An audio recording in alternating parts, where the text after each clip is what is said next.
Well-spoken words bring satisfaction. I hope to have your attention, for these words are perfect medication to you all, irrespective of your religion. It feels like help is far from us. The door is shut on us. We lack a voice. What's our last resort?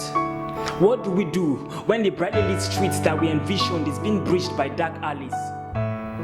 And instead of the desired reality, we are plagued with vain imaginations, perverted creations, divisions like Palestinian nations. What's our option in this situation?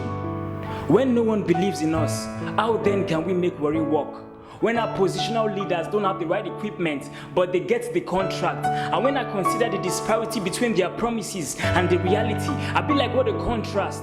What do we do when their hammers and nails are worn out?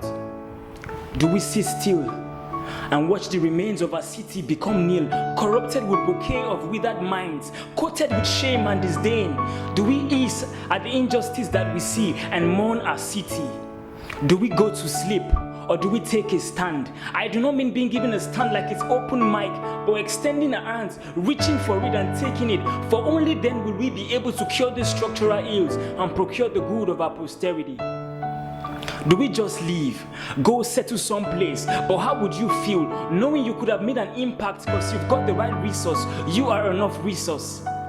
Do we settle for mediocrity and hope someday someone will come help us build our city, neglecting the fact that it's our responsibility and we have the ability to excel abundantly? Let me ask you a question. If your iPhone 7 gets bad, would you throw it away or would you fix it? But if your Nokia Touchlight gets faulty, you could diss it. You see, our reaction wouldn't be the same, for it's all based on the value that we place. How much value do you place in this city? If your spouse's attitude ignites a quarrel, would you prefer to visit the court of law and issue a divorce, or would you resolve the argument? Would you prefer to visit the court of law and issue a divorce, or would you resolve the argument? Would you rubbish her before friends and family? Watch her cry, watch her bleed. If she falls, falter, would you despise her or help her to her feet and strengthen her feeble knees? If she happens to be out of shape, would you leave and return to your ex or enroll her for gym classes, which is best, and watch her beauty emerge like the sun when it sets, like the winner of a beauty contest? No city is self-healing. We all are the physicians of Warri. We all are city builders. If you live here, then you're married. Warri is the bride and you're the groom. It's our job to tend to our needs, else we become infidels.